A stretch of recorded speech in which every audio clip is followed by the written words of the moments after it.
Happy New Year. Welcome back to my channel. I hope you all had a fabulous holiday season. We did here. We ate, we drank, we tried it all.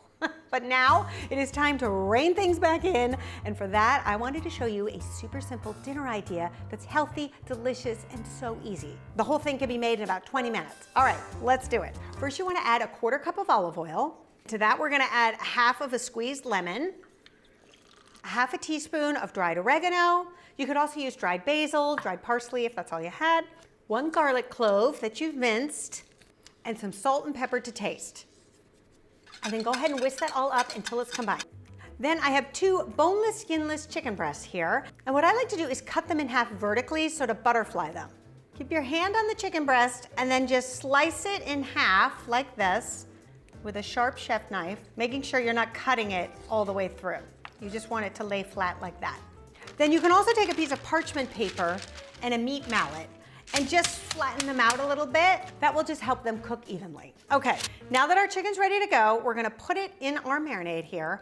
And here is the secret, because we have lemon juice in this marinade, so you don't want to let it sit in here for too long. I would say like 10 minutes tops. Otherwise, what will start to happen is the acid in the lemon juice will start to sort of like cook the chicken, almost like ceviche, and then it becomes super rubbery and it's not a good look. So you're just going to let this sit for 10 minutes, but that's okay because that is all you need to get the other part of the meal ready. All right, next we're gonna prepare the little cucumber tomato salad that I like to serve in the middle of my Mediterranean platter. So I have an English cucumber here that I've washed. I like the English cucumbers because that way you can leave the skin on.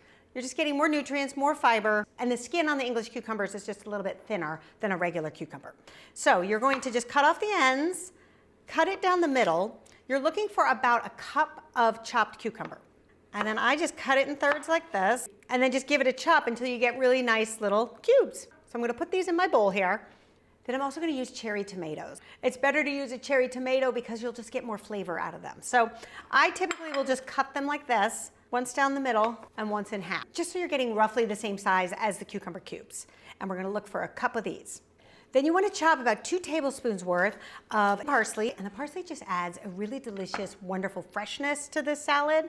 Then for our dressing, I'm going to use 2 teaspoons of a red wine vinegar and a tablespoon of olive oil. And then you can season with salt and pepper. I like to use this fleur de sel salt with salads. I just think it's lighter than regular kosher salt and you get that nice little crunch, which I think is good, and some freshly cracked pepper. And then you can just toss that up until everything is combined and set it aside. It is all downhill from here, I promise. So I'm using just a small grill pan here. I'm going to place my chicken inside. And I do one at a time so I don't crowd the chicken, and that way I get a really nice sear. If you have a larger grill pan, you certainly can add 2, but here in my little French kitchen, all of my things have to be small because I don't have a lot of storage. So I have a little grill pan. Then once it starts to get white and opaque around the edges, you can go ahead and flip it. Then here's the way I like to serve this. I usually take out a large oversized dinner plate. I think this is probably about 14 inches. Then I take a little bowl like this, put it in the center. The bowl is going to be where we're going to put our yummy little salad that we just made, our cucumbers and tomatoes. So you're gonna do all of this while your chicken is resting. In it goes. And make sure you pour everything in, the vinaigrette and everything. All right, now here's how this gets even easier. You're gonna take some store-bought hummus, whatever your favorite brand is, and you're gonna add it to the platter. Now, the nice thing about this is you can size this up or down depending on how many people you're trying to feed. And then next to the hummus, you can add some of these marinated store-bought peppers. Again, all you have to do is open the jar. Then next to the peppers, you can add some store-bought tzatziki. I love this with the chicken. I think it's a really great combination. And if you can't buy tzatziki where you live, I have a recipe for it and I will leave it for you in the description. Okay, so this is looking really yummy. We have all of our veggies here, our little salads. We just need our chicken. But before we do that, we're just gonna add a few of these Kalamata olives all around. I like to use the pitted olives. It just makes it easier to eat. Okay, now for our chicken. Let me show you how to slice it. I like to slice it into long, thin strips, slightly on the bias. I just think it looks prettier that way and will get you the best texture. You can go ahead and add your chicken to our little platter here. Then this is how I like to serve this dinner. I bring the platter to the table.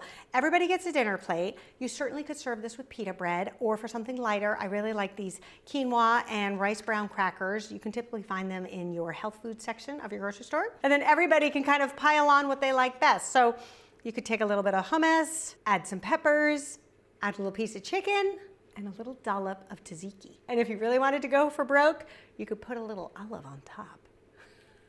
And then I usually eat the salad at the end for a refreshing palate cleanser. I hope you guys give this one a try and let me know what you think, and I'll see you back here next time. Until then, bye.